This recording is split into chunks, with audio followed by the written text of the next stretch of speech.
Irmãos, vamos abrir a palavra do Senhor.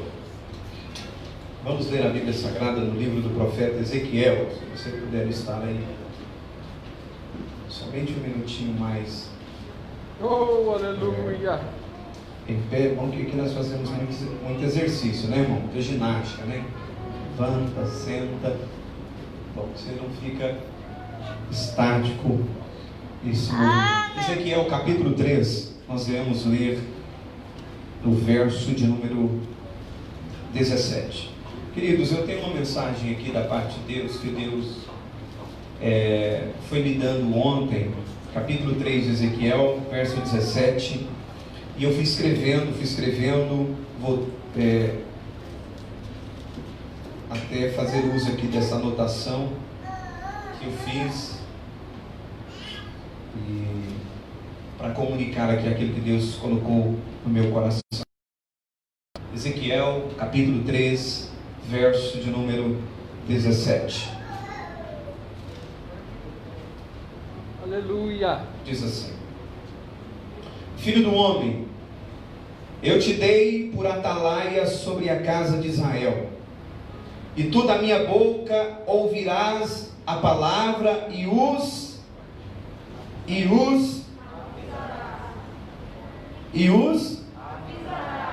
avisarás da minha parte. Agora podeis tomar os vossos assentos. No livro das revelações, qual é o livro das revelações? Qual é, queridos? Apocalipse. É o último livro da Bíblia. Capítulo de número 1 e o verso de número 1 está escrito assim: revelação de Jesus Cristo, a qual Deus lhe deu para mostrar aos seus servos as coisas que brevemente devem acontecer. E pelo seu anjo as enviou e as notificou a João, seu servo. Eu quero tematizar esta mensagem para que fique mais, eu acho que fica mais fácil para você não esquecer esta mensagem de hoje, dando o seguinte tema: o homem, por sua dureza de coração, rejeita o amor de Deus. Qual é o título? O tema: o homem, por sua dureza de coração, rejeita o amor de Deus. Ficou um pouco longo o tema, o título, mas esse é o tema. O homem, pela dureza do seu coração, ele tem rejeitado o amor de Deus. A Bíblia Sagrada nos faz saber e compreender que o amor de Deus, ele foi provado, ele foi demonstrado lá na cruz do Calvário.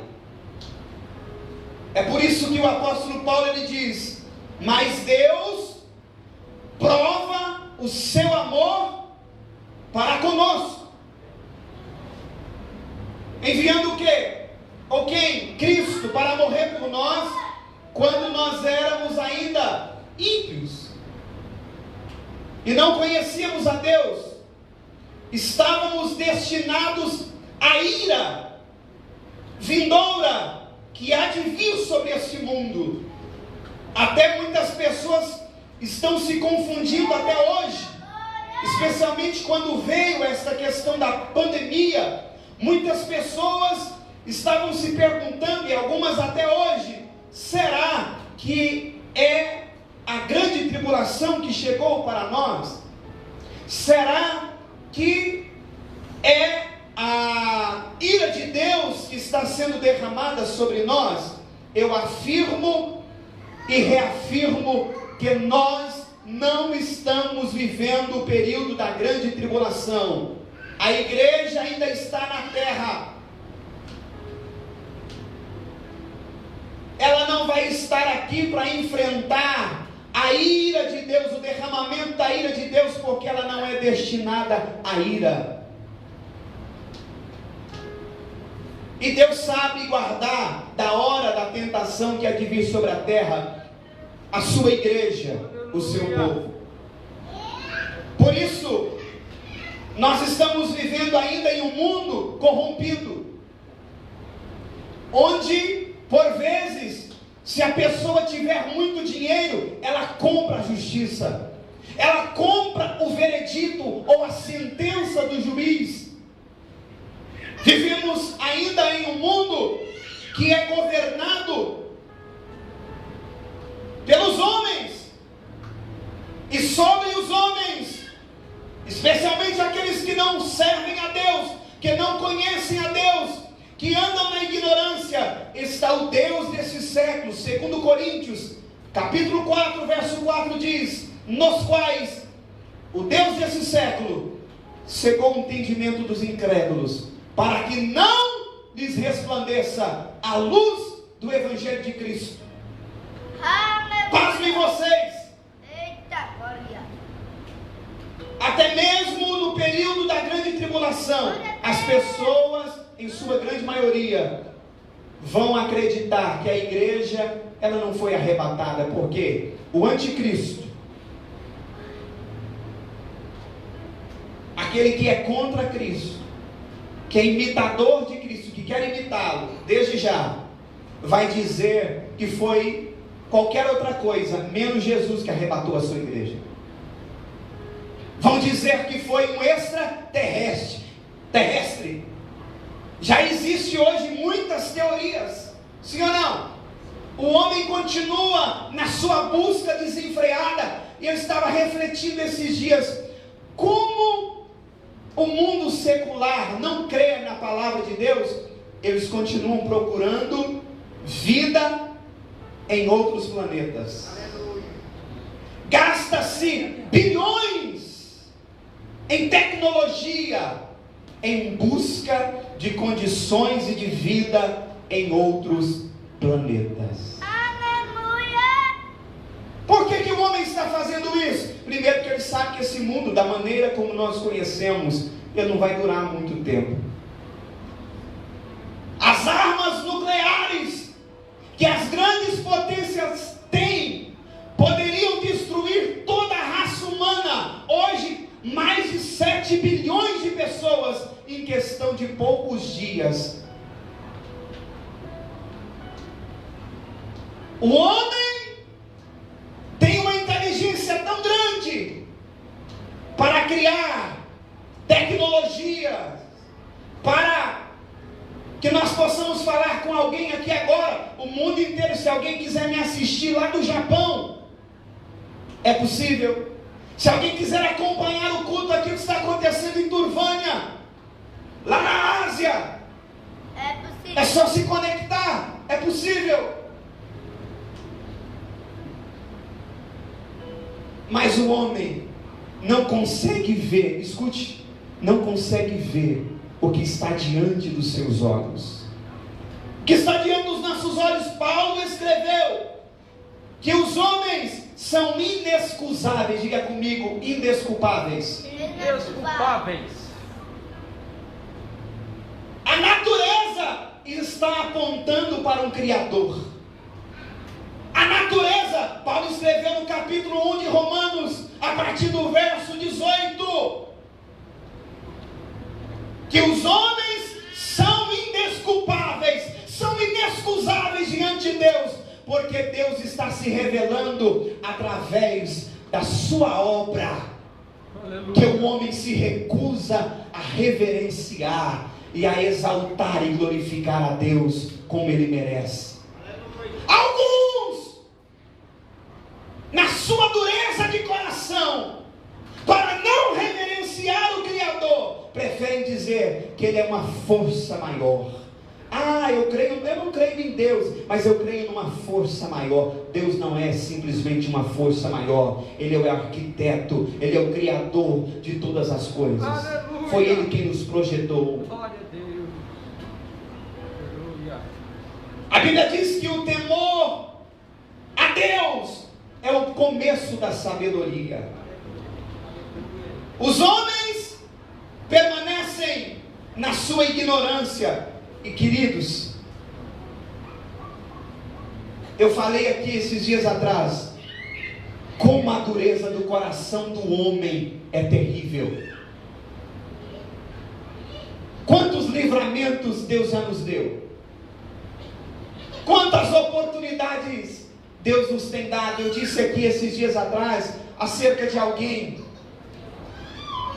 que eu estive em sua casa, não vou citar o nome, e falei do amor de Deus com ele, para ele, falamos, porque não estava só eu ali. Cantamos, choramos, cantamos o hino 15 da harpa. A gente via que aquele hino rasgava o coração dos ouvintes. E quando nós fizemos o apelo, nós víamos que havia uma vontade, um desejo na sua alma tão grande.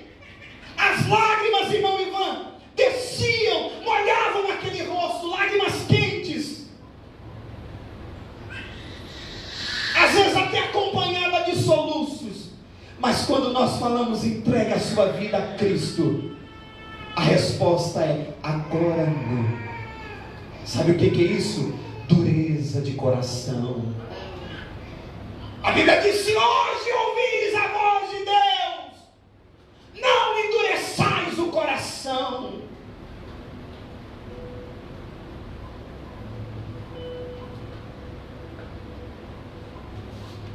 Sabe, queridos e amados irmãos, Atos capítulo 17, versículo 30, diz que Deus, escute isso aqui, escute isso, meu irmão, Deus não leva em conta os tempos da ignorância.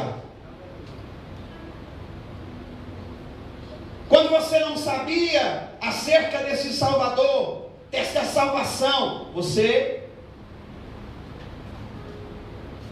era considerado, segundo a palavra de Deus, ignorante, você desconhecia. As crianças vivem na inocência, mas os adultos, muitos deles, não conhecem.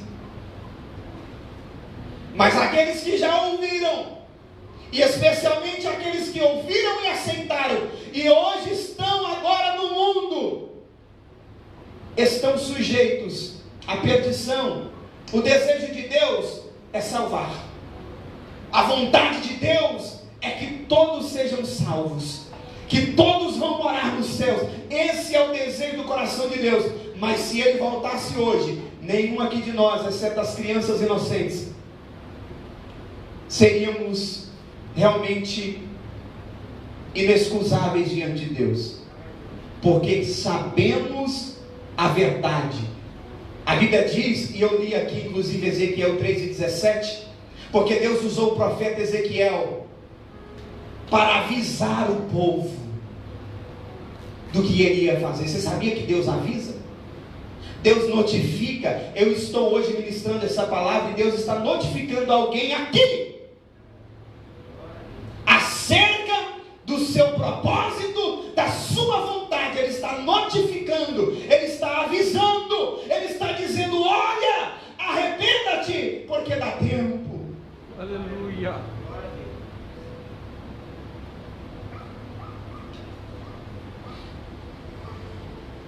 Mas muitos preferem viver na mentira.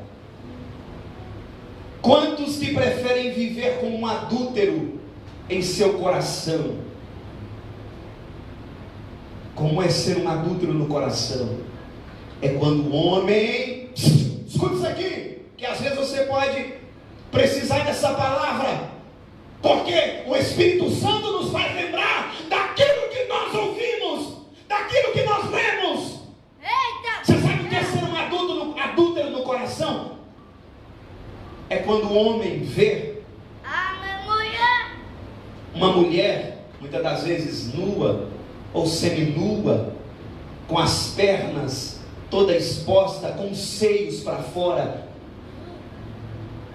porque a vaidade tem tomado o coração de muitas e de muitos.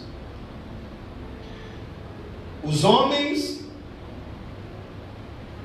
porque pecam com o olhar e desejam estar deitados em uma cama com elas, desejam lá no coração. Tem uns que convidam com o olhar, um convite ao adultério.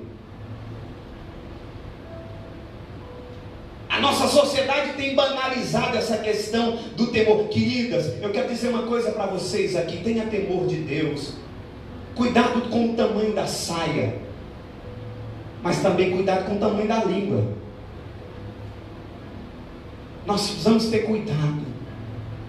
Vixe, pastor, essa é a palavra que o Senhor colocou no meu coração, queridos.